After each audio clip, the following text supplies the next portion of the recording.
I was dating Olivia and thought inviting her to dinner with my family would be a celebration of our love. I assumed her limited Spanish would keep her shielded from my abuela's harsh words. But she understood every racist remark, left hurt, and I was left facing the consequences of my silence. Now I'm haunted by that night, wondering if apologies can ever truly mend the damage done. I remember the start of this journey, where everything seemed straightforward, until it wasn't. I was born in Cuba, but moved to the States when I was just one, growing up in a household where Spanish filled every conversation, every lullaby and every laugh. Even though I embraced American life, home always echoed with the rhythm of my native language. Then there was Olivia. Born right here in the US, her roots trace back to Jamaica, a blend of Caribbean spirit and American upbringing. Early on, I casually asked her if she could speak Spanish. Her honest reply, "Not really," was the first sign that our backgrounds, while both tied to the Americas, would shape our story in unexpected ways. I was eager to introduce Olivia to my family. My parents had been asking about her for weeks, and I couldn't wait for them to meet the girl who had quickly become so important to me. I imagined my mom, always so warm and welcoming, showering Olivia with kindness. But there was more to this dinner than just an introduction. There was my grandmother, abuela. If I'm being honest, she could be a handful. Opinionated, judgmental, and quick to speak her mind. She had that old-school view of the world that didn't always align with the present.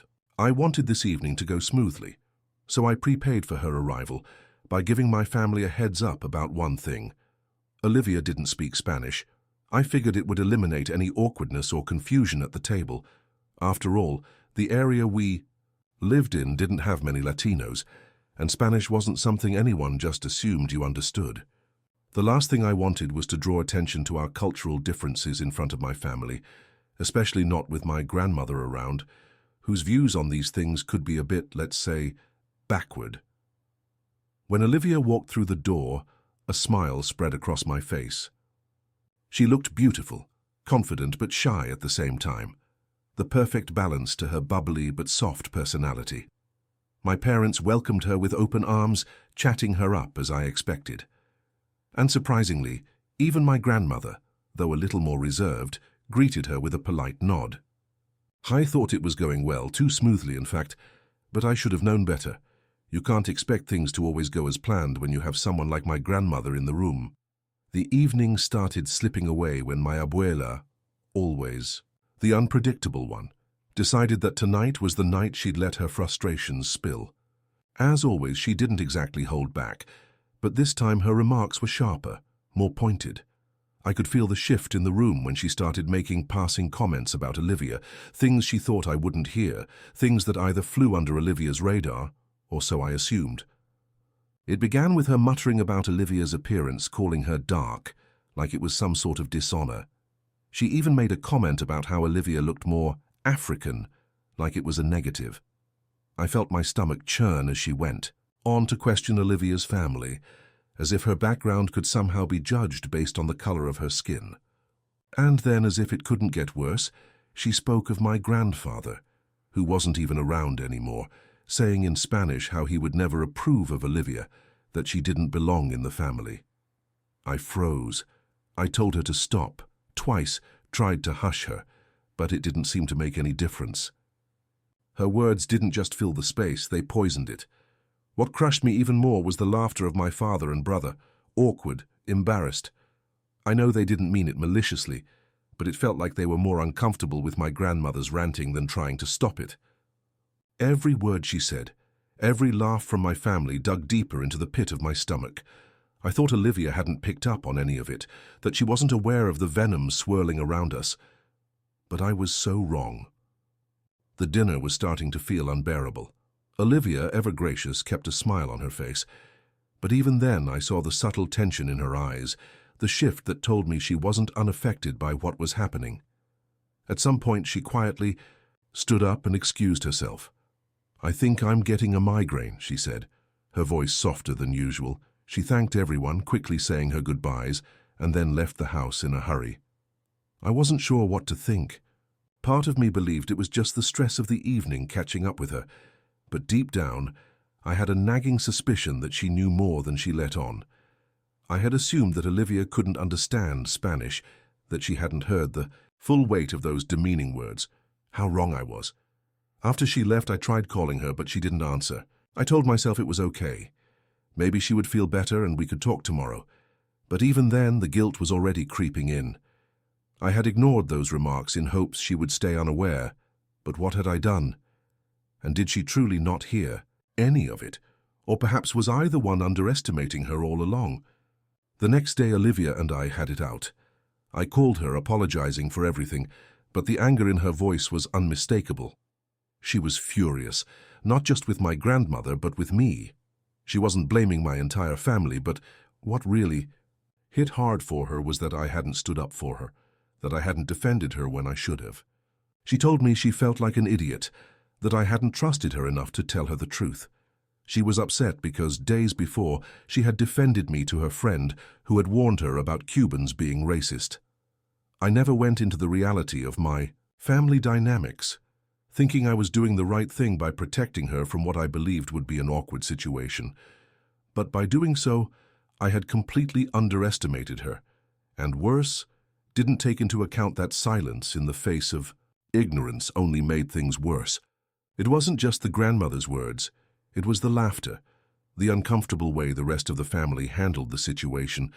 They hadn't meant harm, but it was dismissive, as though this wasn't serious. My dad, my brother, they didn't get it. They didn't understand that Olivia was left feeling like she wasn't just an outsider to my family.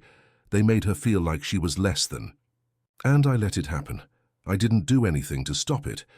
I spent hours apologizing, hoping every word would be enough, but I could tell I wasn't there yet. Olivia wasn't convinced. She didn't believe I understood the gravity of what I let happen, and she had every right to think that way.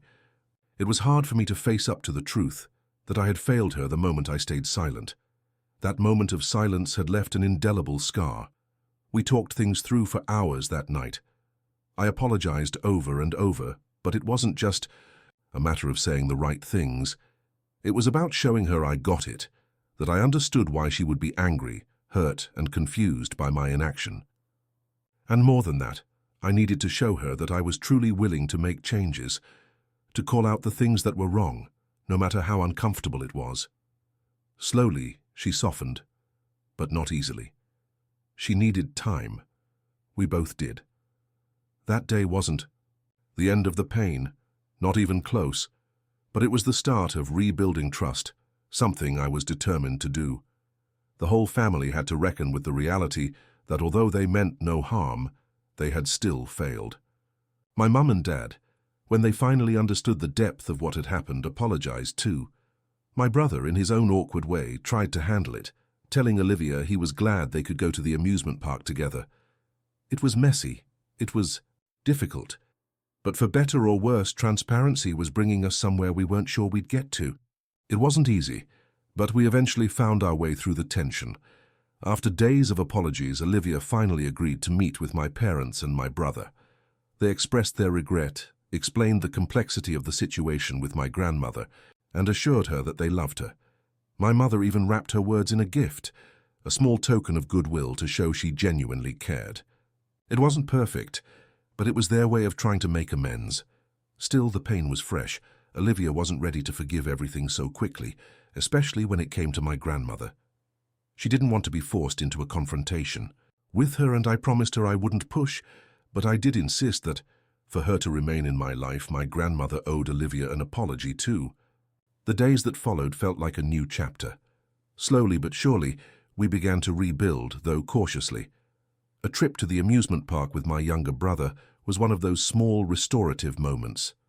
Olivia and he actually found some common ground, easing the tension between them. My brother, who had once been oblivious, now understood how his laughter had hit Olivia harder than he ever could have imagined.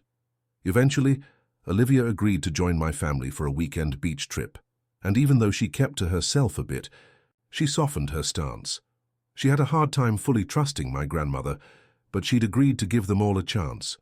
I could see it in the way she was warmed by my mother's presence, The sincere apologies and the small gestures of care. I made it clear to my grandmother that her behavior needed to change. She agreed to apologize, though Olivia remained reluctant to engage.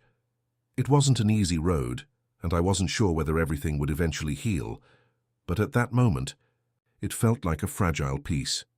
We were still together, and I took this as a sign that something good could come from this, though I knew better than to take it for granted. Olivia might have forgiven, but forgiveness doesn't mean forgetting. The work I had done and still needed to do, to prove I could be a man of integrity, was just beginning. And that would require facing even more discomfort. But for now I was grateful. This whole experience had taught me more than I ever imagined, about family, about biases, about standing up for the ones we love. And an unsettling truth settled in that silence in the face of injustice can be as loaded as any confrontation. In the end, maybe forgiveness was there, but it was a long road ahead. Whatever came next, I knew I had to keep learning and doing better, for her, for me, for us. What do you think? Was my silence an attempt to avoid conflict or a mistake that deepened the hurt?